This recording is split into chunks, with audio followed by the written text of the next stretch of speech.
Copa do Brasil teve início nesse meio de semana, né? A partir de terça-feira a gente teve jogos aí já da Copa do Brasil e algumas definições já também nós tivemos, né? A primeira chave, né, foi na quarta-feira, o Asa perdendo para a equipe do Atlético Goianiense, 6-5 nos pênaltis. A gente assistiu a esse jogo aqui, né, na live pós-jogo do CSA. O CSA venceu a equipe do Boa Vista, também na quarta-feira, só que foi um pouco mais cedo. Aí durante a live, a gente tava fazendo a live e acompanhando a cobrança de pênaltis entre Asa e Atlético Goianiense, né? E aí o Atlético acaba passando de fase, o que pode dar uma cambaleada aí na equipe do Asa, uma baqueada na equipe do Asa, né? Aumentar a pressão, obviamente, e mais daqui a pouco a gente fala sobre o campeonato alagoano. Tem alguns jogos que ainda vão acontecer na próxima semana. Pela quantidade de jogos, a Copa do Brasil divide entre 2 semanas aí, né? Os jogos dessa primeira fase. Porque são 20 confrontos. Não, são 40 confrontos, né? São 40 confrontos. Então, ter 40 jogos até atrapalha a questão de transmissão. Já é difícil fazer 20 confrontos aí, né? Todas as transmissões. Teve jogo que não teve transmissão. Alguns tiveram transmissão pelo pay-per-view, outros pelo Sport TV, outros pelo GE, como foi o caso do CSA. E aí, imagine se fosse os 40 jogos. Até para a equipe de arbitragem seria complicado, né? Então, a CBF faz essa divisão de datas. Então, na semana que vem, teremos o complemento dessa primeira fase da Copa do Brasil.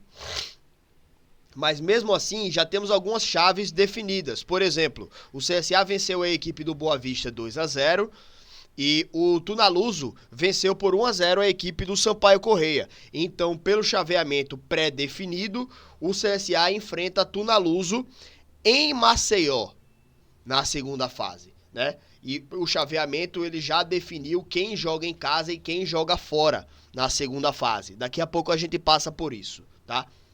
O Vasco venceu a equipe do União Rondonópolis, passou de fase. Temos aqui também o Capital do Distrito Federal eliminando a Portuguesa do Rio nos pênaltis 5-3, assim como o Porto Velho eliminando a equipe do Cuiabá nos pênaltis. O Ceará vencendo o Sergipe por 2-0 na casa do Sergipe, elimina então a equipe sergipana.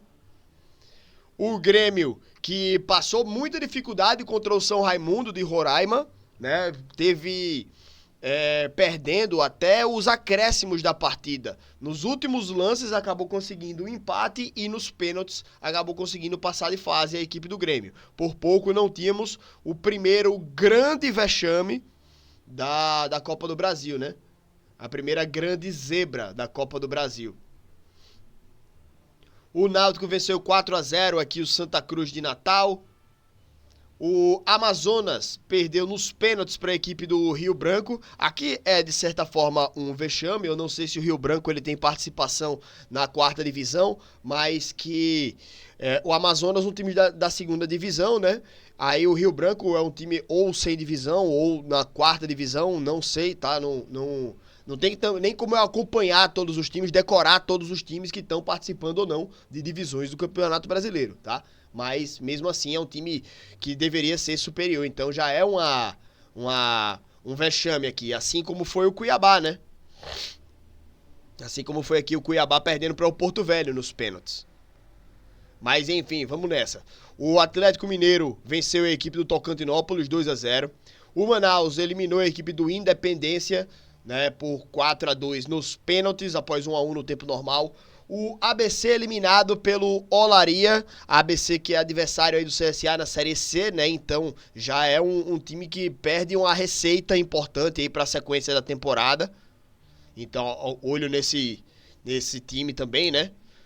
O Trem, ele foi eliminado pelo Brusque, 2-0 para o time do Brusque. E os outros jogos só na próxima semana, né? Mas dá pra ver aqui que tem alguns duelos já definidos aí na próxima fase, então vamos passar por eles, né? A equipe do Atlético Goianiense vai jogar em casa contra Jequié ou Retrô. O CSA vai receber a Tunaluso. O Vasco vai visitar o Barcelona de Rondônia ou o Nova Iguaçu. O Nova Iguaçu pode ser um adversário do mesmo estado, né, do Vasco, lá do Rio de Janeiro. A chave 4 não tem nenhuma definição ainda, assim como a 5 e a 6. Chave 7 já definida, o Capital 2 do Distrito Federal contra o Porto Velho. E o interessante é que, essa chave 6 aqui, né, Maracanã ou Ferroviário. Maracanã e Ferroviário são do estado do Ceará, né? Então, interessante também esse confronto. A chave 8 tem o Ceará encarando ou Parnaíba ou Confiança dentro de casa. Chave 9 e 10 sem nenhuma definição. O Grêmio já sabe que visita o Barcelona de Ilhéus ou o Atlético Clube. O Barcelona de Ilhéus seria, acho que, uma visita mais complicada por conta da logística, né? Interior da Bahia. Aí também não sei em que estádio, qual a distância das cidades onde joga o Atlético e onde joga o Barcelona, mas creio que para o Grêmio é melhor viajar para Minas do que para Bahia, né? Mesmo que seja o interior dos dois. O Náutico vai enfrentar ou o Maranhão ou o Vitória. De toda forma, são dois adversários complicados para o Náutico, né? O Maranhão é um time que no Campeonato Maranhense vem crescendo, vem fazendo boas participações, boas atuações. E o Vitória, óbvio, um time de Série A do Campeonato Brasileiro. Então é um adversário indigesto para qualquer um. Chaves 13, 14 e 15, nenhuma definição. O Rio Branco. Esse Rio Branco, ele é do Espírito Santo, né, se não me engano. Vai jogar contra Inter de Limeira ou Vila Nova.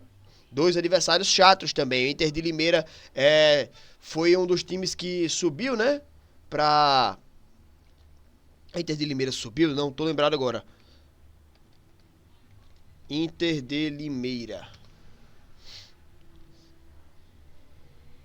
A Inter de Limeira tá na Série A3 do Campeonato Paulista, né?